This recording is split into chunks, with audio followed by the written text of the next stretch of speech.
الحمد لله الذي أنزل على عبده الكتاب ولم يجعل له عوجا قيما لينذر بأسا شديدا من لدنه ويبشر المؤمنين الذين يعملون الصالحات أن لهم أجرا حسنا ماكثين فيه أبدا.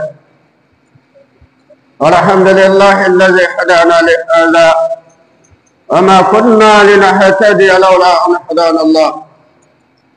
من يهد الله فهو المهتد ومن يضلل فلن تجد له وليا مرشدا. وأشهد أن لا إله إلا الله وحده لا شريك له وأشهد أن محمدا عبده ورسوله صلى الله عليه وسلم وآله وصحبه وسلم تسليما كثيرا. سبحانك لا علم لنا إلا ما علمتنا إنك أنت العليم الحكيم. رب اشرح لي صدري ويسر لي أمري واحلل عقدة من لساني يفقه قولي.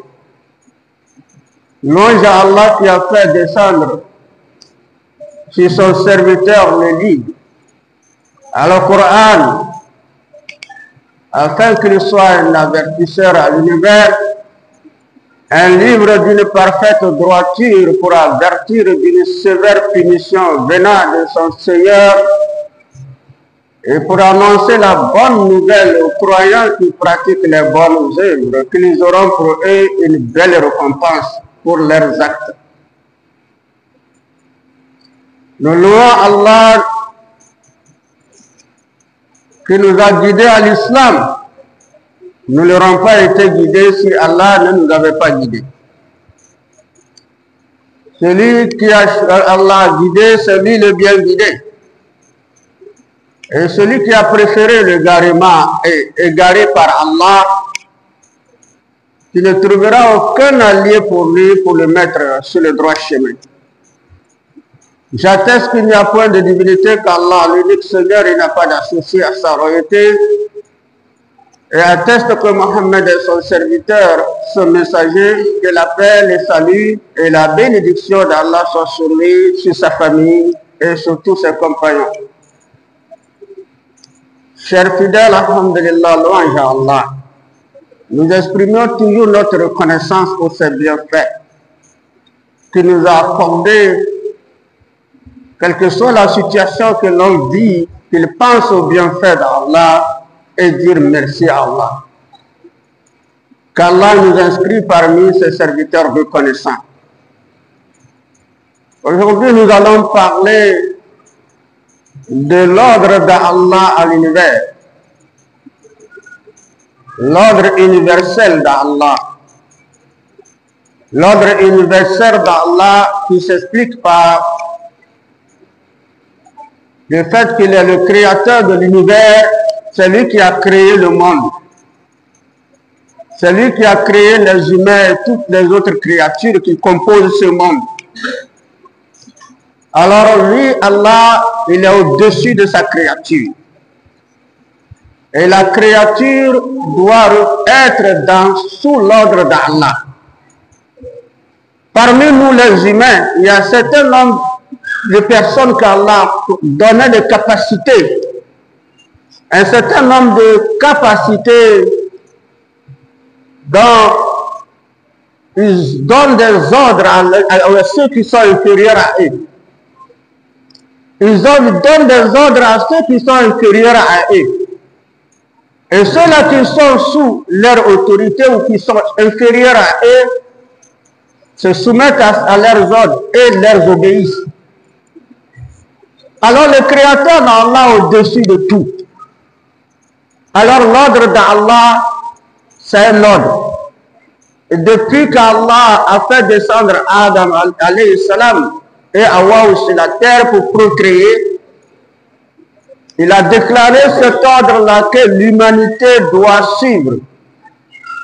Parmi les humains, ainsi que l'ensemble des humains qu'il appelle à cet ordre, et l'ensemble des djinns, Allah les appelle à son nom et les appelle à son nom. Si nous observons un peu la création de ce monde, c'est Allah qui a créé ce monde. et tout ce qui existe dans ce monde. Pour les raisons que l'esprit humain ne peut saisir. C'est ainsi qu'il a créé chaque chose en l'assignant son destin, en l'assignant son rôle, en l'assignant ses devoirs, en l'assignant également sa capacité. Pour ce qui concerne l'homme, l'homme est une créature qu'Allah lui a informé qu'il a préféré aux autres créatures. Il a privilégié aux autres créatures. Il a accordé beaucoup d'importance. C'est ça la capacité, l'une des capacités qu'Allah a accordées à l'homme. Et l'une de ces capacités est que Allah l'a désigné comme commandant de la terre. L'homme doit commander, doit être le commandant sur la terre. Il doit dominer la plupart des créatures d'Allah. Alors dans cette capacité, dans l'usage de cette capacité, il doit exprimer sa reconnaissance. Pour d'abord faire usage de cette capacité de commandant sur la terre, il doit faire également exprimer sa reconnaissance à ce créateur qu'il a doté de cette capacité. Et exprimer cette connaissance consiste à adorer Allah, à reconnaître sa divinité unique, c'est-à-dire l'adorer sans l'assigner des associés. Parce que Allah le tout miséricordieux, il est juste envers sa créature. Et dans cette justice, Allah appelle l'homme à appliquer la justice sur la terre. Allah instruit l'homme à appliquer la justice sur la terre. Et l'une de ses premières justices est d'affirmer cette justice, d'apposer les actes de justice envers son créateur qu'il a créé, qu'il a doté de bienfaits immenses. Reconnaissance de la divinité unique d'Allah, adorer Allah et l'unifier dans son adoration. Dans cette reconnaissance, l'homme doit reconnaître qu'il existe d'autres créatures qui ont aussi les rôles qu'ils jouent sur la terre. Tout comme lui, il a un rôle, il a un devoir. Et son devoir, c'est de respecter l'ordre d'Allah. Et le rôle qu'il doit jouer sur la terre, c'est de poser les actes de bienfaisance envers sa personne, envers ses semblables. C'est le rôle que Allah a assigné à l'homme sur la terre. Il n'a pas assigné un rôle de méchanceté, un rôle de tout genre de situation ou de comportement qui vont porter atteinte à la vie, au bien, à la santé et à l'honneur des autres créatures. Alors le rôle que Allah, ce sont des ordres d'Allah sur l'homme. Si nous observons un peu l'histoire, depuis la création d'Adam, les ancêtres de l'homme, Adam et Hawa, du ciel, Allah les a fait descendre sur la terre. Leur descente n'est pas une descente vaine. Allah les a fait suivre par un message consensueux. Et ce message qu'Allah adressa à Adam et son épouse qui vont descendre sur la terre et procréer, avoir un grand nombre de humains sur la terre, Allah dit Kunna habitu minha jami'a. Fa imma ya'tiyannakum minni hudan faman tabi'a hudaya fala khawfun alayhim wa la hum yahzanun. Allah dit vous, toi et ton épouse, descendez d'ici. Vous allez procréer, vous allez peupler le monde. Et vos descendants seront constitués de communautés, des peuples, des nations, des races différentes. Mais à chaque fois que je vous enverrai un messager, un guide, à chaque fois que je vous enverrai un guide à un peuple, à une nation, à une communauté, ceux qui le suivront, ceux qui suivront également ce messager, ce guide-là, n'auront rien à craindre et ils ne seront pas affligés dans ce bas monde et dans l'autre. Mais s'ils font le contraire, ne suivant pas les messagers que je vais envoyer, ils seront exposés à l'humiliation, à la souffrance permanente dans ce bas monde et dans l'autre. Ça, c'est la promesse d'Allah. Pour ce qui concerne également cet ordre. Alors, cet ordre n'est pas à jouer avec. Parce qu'Allah est au-dessus de tout. L'homme n'est pas au-dessus de tout, mais Allah est au-dessus de tout. Et il donne l'ordre. L'homme doit exécuter l'ordre. Tout comme lorsqu'il est supérieur aux autres, il leur donne les ordres et exécute lui son ordre. Il doit aussi exécuter l'ordre de celui qui est plus supérieur que lui, Allah. Alors dans ce contexte maintenant, Adam a accompli sa mission. Il a procréé. Il a suivi la voie d'Allah, l'unicité d'Allah. Il n'est pas pensé à l'idolâtrie. Il n'est pas pensé aux autres choses, d'associationnisme à Allah. Il n'est pas pensé au mauvais comportement. Il a vécu l'ordre d'Allah jusqu'à son terme, jusqu'à son temps. Alors sa descendance, les siècles après, il y a eu l'un de ces descendances qu'Allah a choisi pour renouveler les messages. Descendez comme il a dit à Adam de descendre. Nous sommes tous des descendants d'Adam.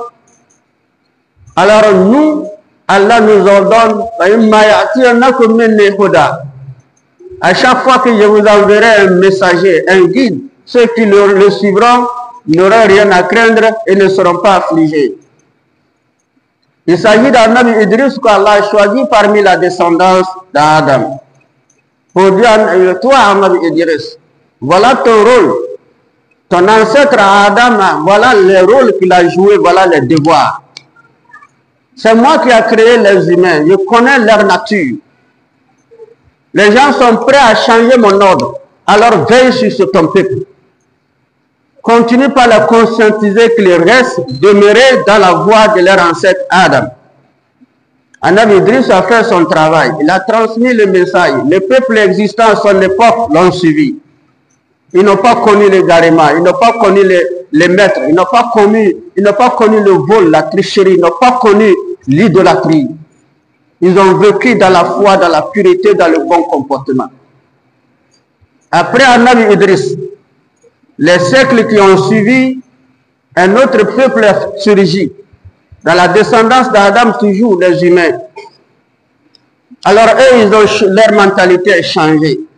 Le Satan les a convaincus. Pour les faire croire que dans la vie, pour jouir des délices de la vie, il faut se créer des dieux. Il faut adorer autre chose. Vous verrez le bonheur, la santé, vous aurez la richesse, vous aurez tout ce que vous voulez. Et malheureusement, certains d'entre eux, très ambitieux par nature, ils ont commencé par obéir l'ordre, ils sont taillés des divinités, ils ont commencé par adorer les désordres comportementaux, à commencer par gagner la cité.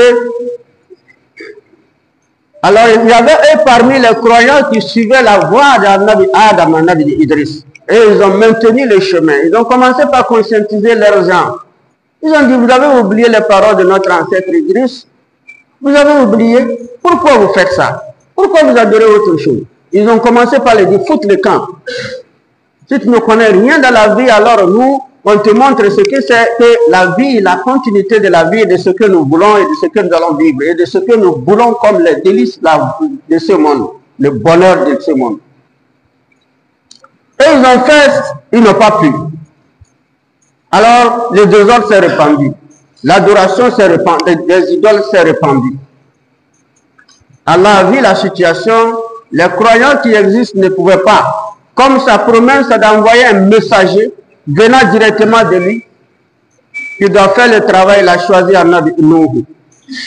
Inna arsalna Nuhan ila qaumihi an anzir qaumaka min qabl an ya'tiyahum azabun alim. Allah a dit, et nous avons envoyé Nabi Nuh. Et nous l'avons dit, avertis ton peuple. Il faut les avertir, ce qu'ils sont en train de faire. Avant qu'un châtiment douloureux de ma part les touche. Parce que celui qui ne suit pas mon ordre, je vais le châtier. Tout comme toi, l'homme, qui est supérieur à l'autre, lorsqu'il ne suit pas ton ordre, tu le châties. Alors Allah est supérieur à toi. Tu ne suis pas son ordre, il va te châtier. Allah a dit à Nabi Nuh de le dire, d'arrêter ça. Lui aussi, il a commencé sa mission. Il a fait, il a parlé, ils l'ont maltraité, ils l'ont insulté, ils l'ont maudit. Peu d'entre eux ont cru en son message. Ils l'ont suivi. Allah, la rigueur d'Allah est terrible. Allah dit alors, moi, le Créateur, je vous donne l'ordre, vous ne voulez pas suivre. Alors, celui que vous suivez, celui que vous adorez, ce que vous pensez, vos actes que vous faisiez, ne peuvent être qu'une utilité pour vous lorsque je déclenche ma rigueur sur vous. Annabi Nuh les a dit, rien. Allah dit à Annabi Nuh, alors il est l'heure de que je les frappe pour leur montrer que c'est moi le Tout-Puissant. Il dit à Annabi Nuh, alors, il faut fabriquer un bateau. Il a commencé le travail, il est en train de fabriquer le bateau, ce qu'on appelle l'arche. Il a commencé par fabriquer, alors qu'il y avait la sécheresse, il n'y a même pas un point d'eau pour qu'on pense de la navigation d'un bateau. Ce n'est pas une pirogue, un bateau. C'est une arche.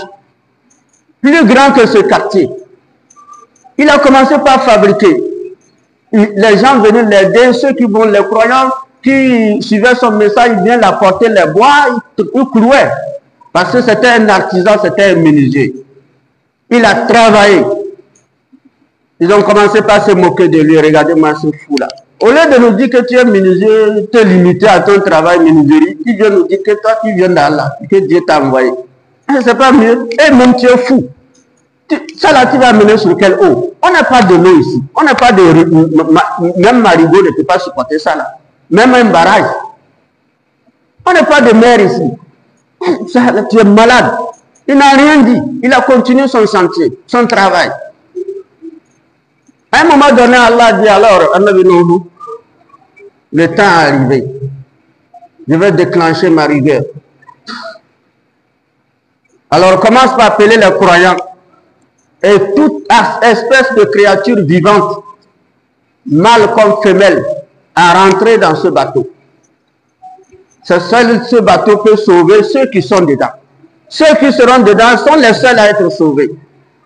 Annabi Nuh a commencé par l'appel. Les croyants qui l'ont suivi commencé par rentrer. Ils ont commencé par rentrer. Les animaux, des animaux, oiseaux, toutes créatures d'espèces différentes, ils ont commencé par rentrer, les faire rentrer. Et Allah a dit alors, kun fayakun, il a déclenché l'eau du ciel. À ce moment, il y avait une sécheresse, il ne pleuvait pas longtemps. Et ils espéraient que leurs idoles vont leur donner de la pluie. Et ils faisaient des offrandes chaque jour des offrandes aux idoles. Et lorsqu'ils ont observé les nuages se former à l'horizon, ils ont commencé par sauter la joie. Que vous voyez, notre Dieu va nous donner l'eau. Vous voyez la pluie grâce à nos prières, grâce à nos sacrifices. Ce n'était pas une pluie, c'était un châtiment. Une pluie dangereuse, destructive. Il ne s'agit pas seulement de la pluie, mais il s'agit aussi de l'eau qui doit pousser par la terre. Alors l'eau a commencé par descendre d'une façon qui ne s'attendait pas. Paniqué, il se dit, ça c'est quelle pluie qui est très violente comme ça. Voilà l'eau, encore Allah donnait l'ordre du sol de faire remonter son eau. Il y a les eaux aussi sur la terre. Il y a les eaux. Allah dit, fais remonter tes eaux, toi aussi. Lui aussi, il fait monter son eau. Alors la ville, la panique, les eaux commencent par tout détruire. Ceux qui seront emportés par les eaux les emportaient à l'observation, au regard des autres, qui pensaient avoir le sauvetage. Annabi Nuh était dans son bateau. Venez mon peuple, rentrez, sauvez-vous ici. Il dit, tu es fou, tu es malade. Ça là, ça peut nous sauver avec ça. Nous, on préfère nous trouver refuge sur les montagnes. Ils ont couru monter sur les montagnes. Allah dit, laisse-les monter. Aucune montagne ne doit résister à cette eau. Allah a fait écrouler les montagnes. Ils ont été tous noyés. C'est là qu'Annabi Nuh et son bateau est resté en train de naviguer sur cette eau. Jusqu'à Allah donner l'ordre à la pluie et l'eau qui poussait la terre d'arrêter leur combat. Ils ont arrêté leur combat. Allah a fait descendre l'eau. L'eau s'est infiltrée sur la terre. Annabi Nuh s'est installé à nouveau. Une nouvelle vie a commencé avec cette créature qui était cette petite créature qui était dans ce bateau. Une nouvelle vie a commencé avec eux. Encore. Alors le monde continue. Le monde continue avec la foi que Annabi Nuh a mis dans leur cœur. Après Annabi Nuh, des siècles plus tard, Allah a fait surgir un peuple, des Ad. Des Ad, il s'agit d'un peuple qu'Allah a donné une force terrible. Une force, une forme, des formes robustes. Et des tailles vraiment gigantesques. Si tu vois un Ad, le prophète sallallahu alayhi wa sallam dit, si tu vois une femme de Ad, du peuple Ad, une femme, c'est ça seulement. Si on choisit l'homme le plus gros de ce monde actuel, le plus géant, le plus costaud, le plus grand, on l'amène, on soulève les seins de la femme de l'époque de Ad, on le met dedans, on ferme, on ne va pas le voir. Les seins seulement. Les seins que le bébé tête. Que dire maintenant la personne? Les seins seulement, on le met, on ne va pas le voir. Ce n'est pas nous comme ça, hein. Nous sommes des moustiques. Ce n'est pas nous. Donc, avec cette force terrible, il n'avait pas besoin de construction de maison. Il n'avait pas besoin d'une machine pour arracher un arbre.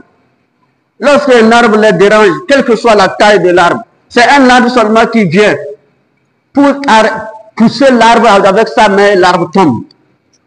Ils creusaient les montagnes avec leurs propres mains.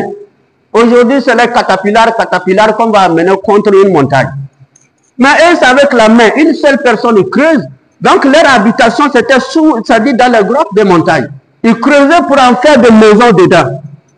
Et vivre, rentrer, dormir. Donc, cette force, Allah les a donnée. Donc, ils ont trouvé qu'il n'y a pas autre Dieu qu'eux, même ils sont des dieux. Allah a vu leur orgueil, il dit, mais ça là, c'est encore quoi ça? Moi, je vous ai donné ça pour vous éprouver. Vous n'êtes rien devant moi, je suis plus que rien.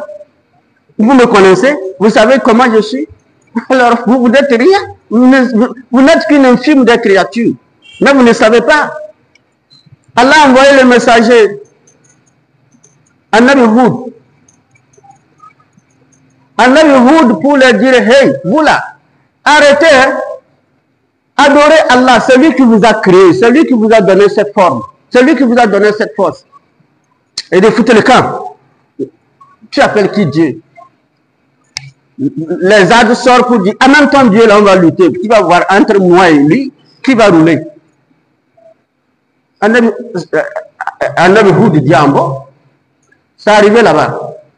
Allah, tu as promis que s'ils n'ont pas accepté, tu vas faire ceci, fais-le. Moi, je ne suis pas, il ne peut plus.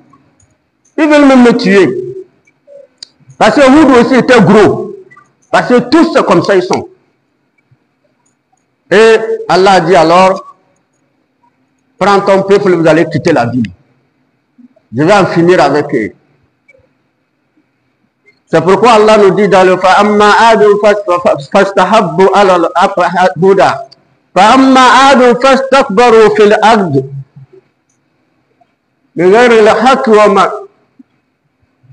وقالوا من أشد منا قوة أولم يروا أن الله الذي خلقهم هو أشد منهم قوة وكانوا آياتنا يجحدون. Les Ad dit, lorsqu'on envoyait des messagers pour leur dire qu'un Dieu dit, il dit qui est plus fort que nous. Nous encore vous parlez de quel Dieu qui est plus fort que nous. Dis-leur, ne voient-ils pas que celui qui les a créés, quand ils n'étaient rien, est plus fort que eux? Ils ne savent pas que celui qui les a créés est plus fort que eux. Allah le dit, nous avons envoyé un vent sec, un vent très dangereux, un vent sec et très glacial.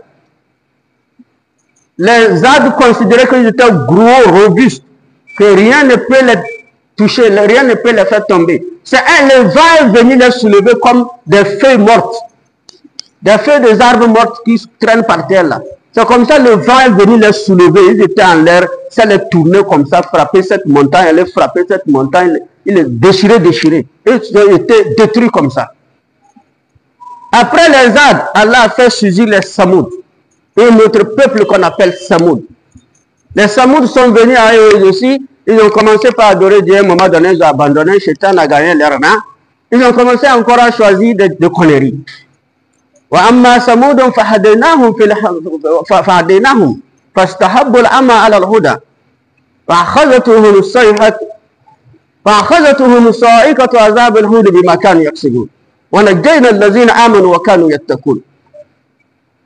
Allah dit après les Ad, nous avons fait surgir un autre peuple qui s'appelle Samoud. Et Samoud, nous l'avons guidé. Ils étaient croyants. Mais après, ils ont préféré l'aveuglement. Ils sont égarés encore.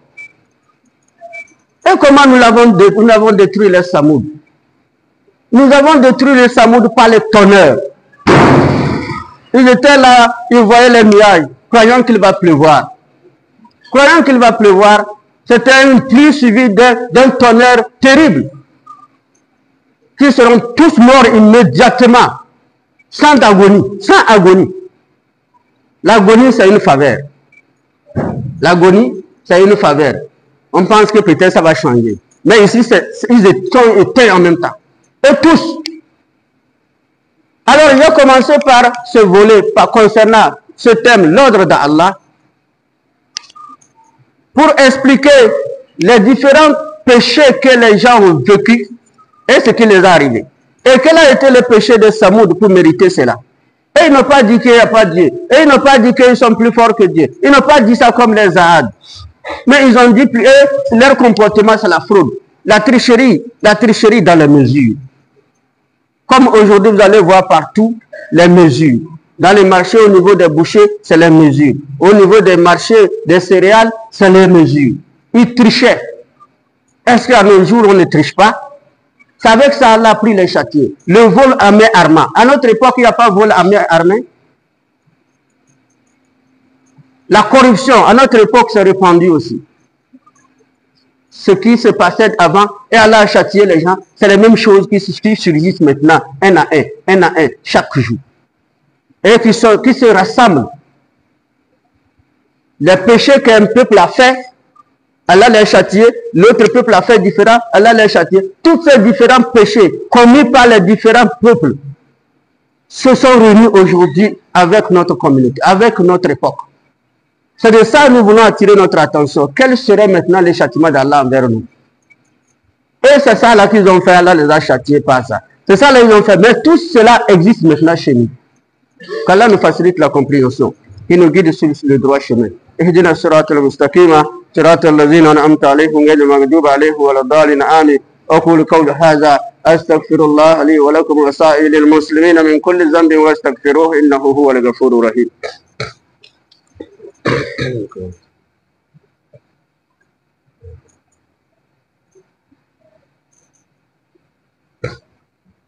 الحمد لله وكفى والصلاة والسلام على من لا نبي بعده سيدنا محمد وآله وصحبه وسلم تسليما كثيرا.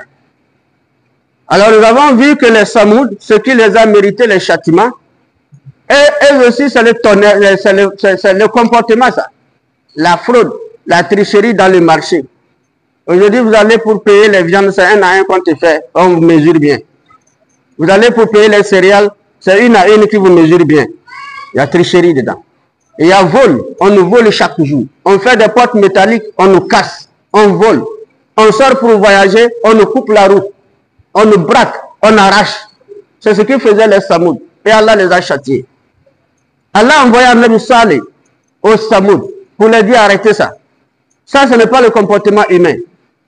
Ça, c'est arrêtez ça. Ils ont dit fous le camp.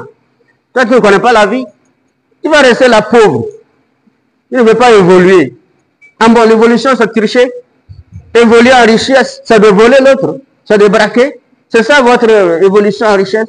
Arrêtez ça. Allah a envoyé un tonnerre. En même temps. Pour ceux qui ne connaissent pas le sens de tonnerre, quand la pluie veut pleuvoir, on pense que ça fait une fois, ils sont tous morts. C'est un peuple, une très grande nation. Ce n'est pas un individu, ce n'est pas deux personnes. Ils sont tous morts immédiatement. Allah a fait venir un nouveau peuple. C'est le peuple d'Annabi Ibrahim, Annabi Lut. Annabi Ibrahim, Annabi Lut. Nabi Ibrahim était dans une localité à l'Irak. Lut aussi était dans une autre localité. Il vivait sa prophétie là-bas. Il appelait les gens à l'adoration d'Allah. Le peuple de Lut était plus dangereux. Parce que le peuple d'Ibrahim, c'est l'idolâtrie, tout comme le peuple de Noé, etc. Mais le peuple de Lut, c'est l'homosexualité. L'idolâtrie, l'homosexualité. L'orgueil. Ils se disent les plus puissants du monde. C'est le peuple de Lut. Allah voyait Lut là-bas. Il dit, va leur dire que j'ai créé l'homme et la femme pour le mariage, pour vivre en couple. C'est changer également leur intimité. Mais eux, ils ont choisi échanger leur intimité entre hommes. Et les femmes que moi j'ai créées, quel est le rôle de ces femmes? Quel est leur devoir envers ces femmes? Ne veulent-ils pas un sexe féminin dans leur vie? Nabi Lut est venu, il s'est installé, c'est leur propre frère. Il les appelle, hey, votre comportement abominable. Il me fout le camp, toi tu ne connais pas la douceur. La douceur, c'est entre nous, les hommes. La femme, là, il y a quoi dedans? Elles sont potopoto comme ça. Toi, tu ne connais rien. Faut toucher l'homme, tu vas voir comment c'est bon. Inna lillahi wa inna ilayhi. Nabi Lut, subhanallah. Et maintenant, les étrangers qui quittaient d'autres pays pour venir ne savaient pas que le peuple était comme ça. Quand ils viennent, Allah Lut apprend qu'un étranger rentre dans la ville, il court vite pour aller le récupérer, pour éviter qu'on le fasse du mal. Parce que s'il voit un étranger, on le ramasse pour aller faire l'amour avec lui. Nabi Lut le récupère pour amener chez lui. Et sa femme était complice. Sa femme maintenant sort pour informer les gens que voilà, mon mari va récupérer les étrangers amenés. Ils disent alors à chaque fois qu'il récupère les étrangers, il faut nous informer. Il n'est pas plus fort que nous. On va rentrer dans sa maison, on va faire ça avec ces étrangers. Et vraiment, Nabi Lut, sa femme, qui était la complice, allumait le feu comme signe d'information à ceux-là pour les faire savoir qu'il y a les étrangers. Et ceux-là venaient rentrer maintenant, commencer par s'attaquer aux étrangers. Pour honir à Nabi Lut.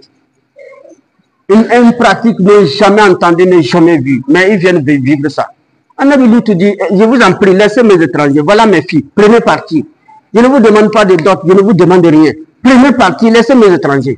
Il dit, il faut le temps, nous on ne veut pas tes filles, on va faire quoi avec tes filles? Nabi Lut est dépassé. Il a demandé à Allah, mais je ne peux rien. Allah dit alors, ramasse, il faut appeler les croyants, ceux qui ne font pas ça, ceux qui croient en ton message. Mais ta femme serait périe, ta femme va périr.